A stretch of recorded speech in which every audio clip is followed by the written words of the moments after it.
I believe in like believing something and like believing whatever it is that you can do, like believing that whatever you put your mind to, you can do. Um, I feel like belief and you believing yourself is a power in itself. I think knowing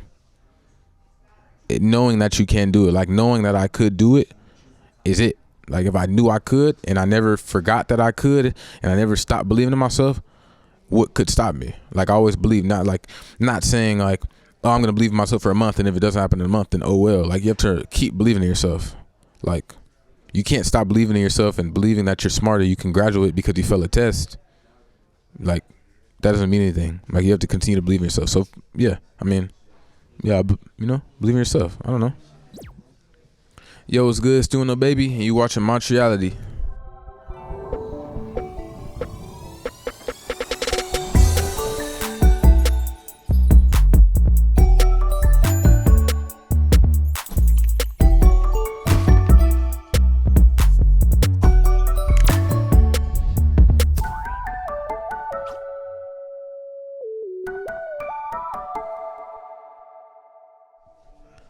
When I was 10, I just was like really like focused on like video games and 2K, 2K16, and listening to Chief Keef and listening to Migos and Gucci Mane, and like that's when I really like dug deep into like old Gucci Mane mixtapes, and I don't know, just becoming inspired. I would listen to like Speaker Knockers and all types of stuff, and that's when it kind of started. Not me recording music really, but like getting into music and listening to different types of music other than what was on like the traditional radio. Like I was deep like into like different artists and like on SoundCloud, and it was crazy. I was listening to, even at a point in time, I was listening to like old, like not old Soulja Boy, but like in 2016 I was listening to like Soulja Boy mixtapes and stuff too. It was crazy. Like I would say some old Gucci Mane songs that I like from like his old mixtapes that like nobody really talks about, or like they might be surprised that I even know him, is like Colors, Nickelodeon. And I would say, dang, he got what's another one, like Street Nigga. What's another one I like? This is a classic though. It's not like one people don't really talk about, but First Day Out.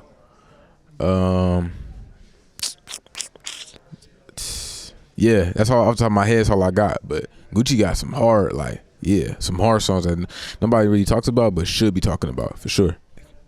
When I was younger, I was kind of confused on what I wanted to be, because like everything seemed like, all careers seemed like you'd be locked in, and like I wanted to always do something that like I could do whatever I wanted to. Like I wasn't locked into just doing one thing. Like I'm not just gonna be I don't know, like a IT, like a tech support guy, and then like that's it for 25 years.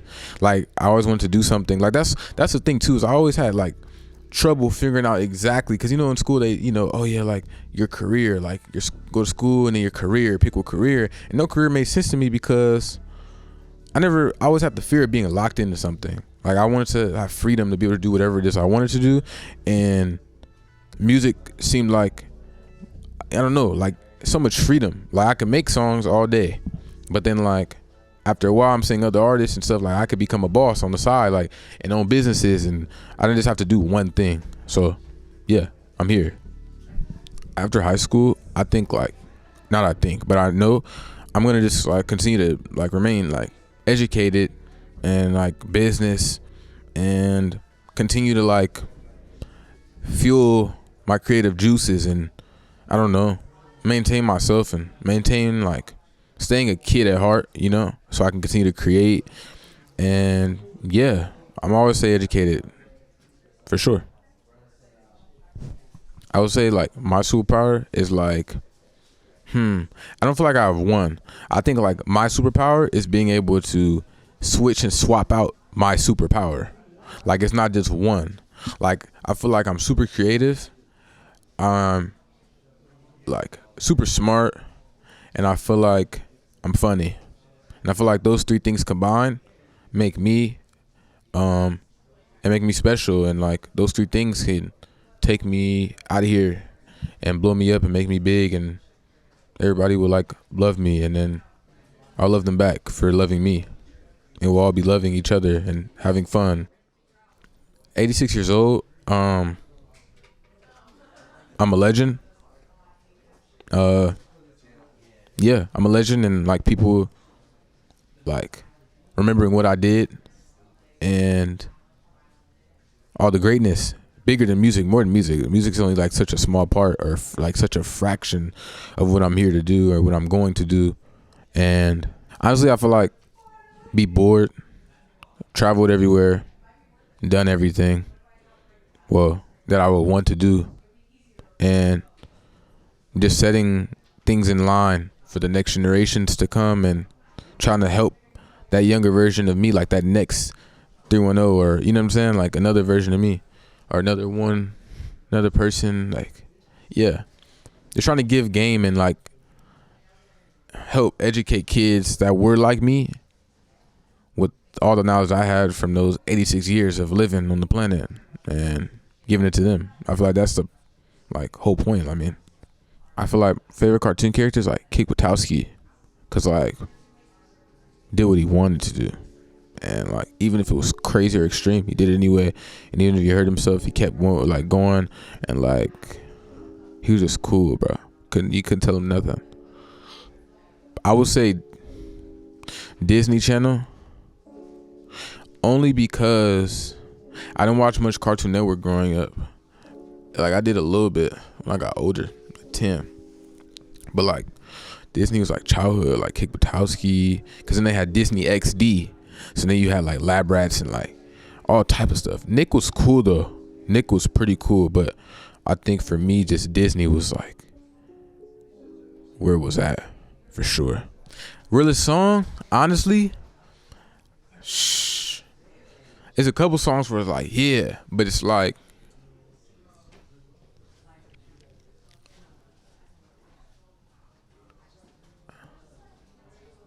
yeah, I say the song, it's called The Hills.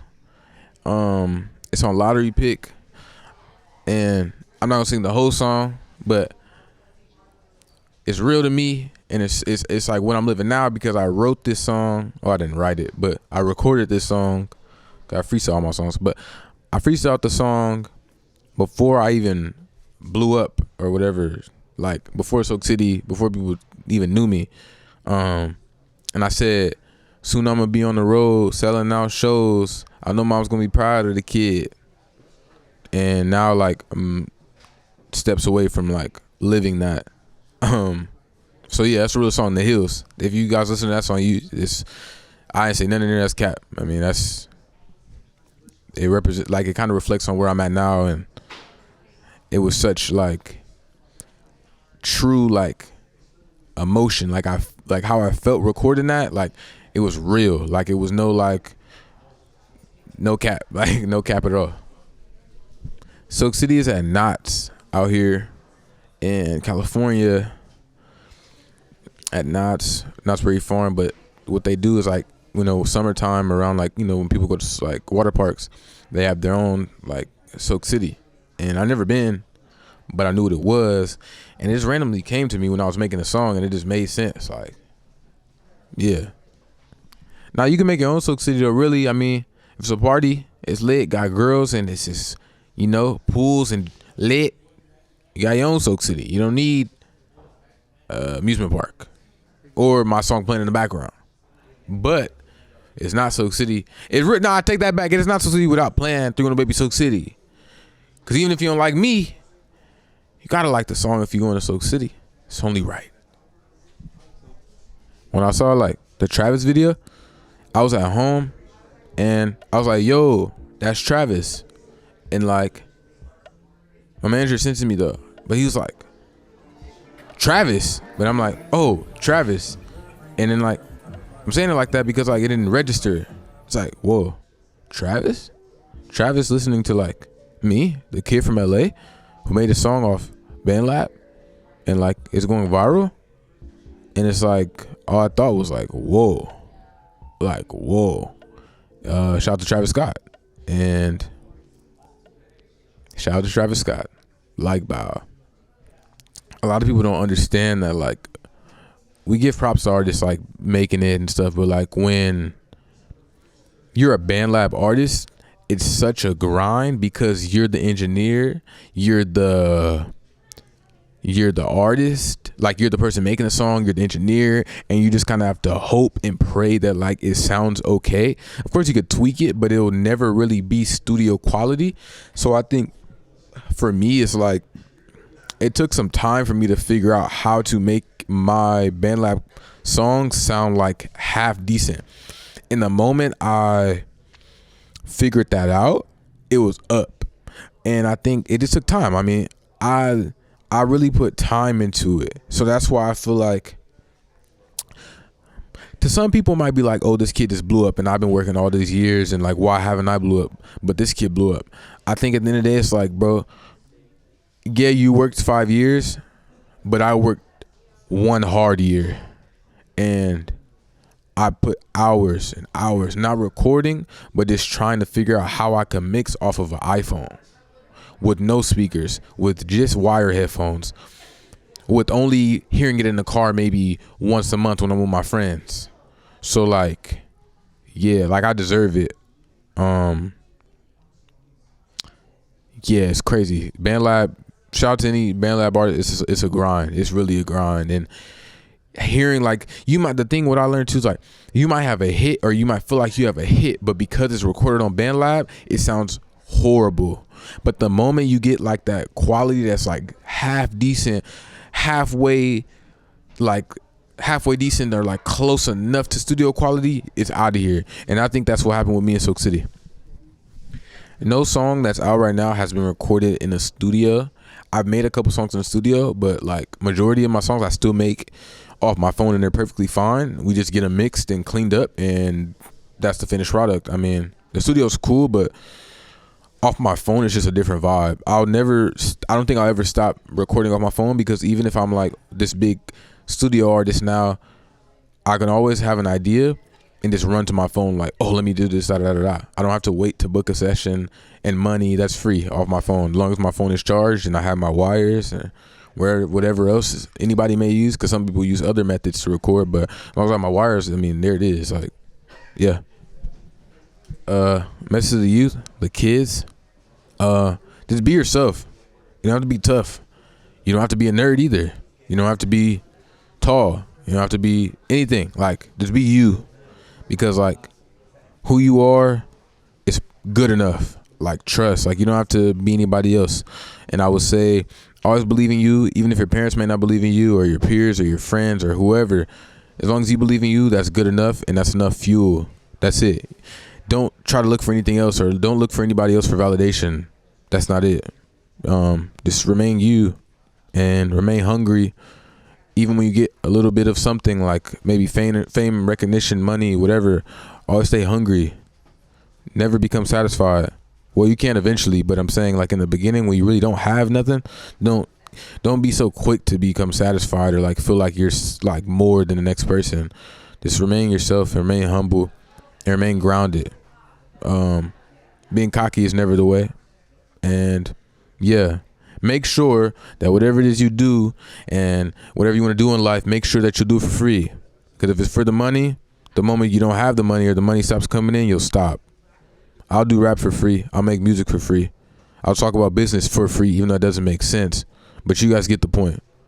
310BABII, and I approve this message. MONTREALITY show.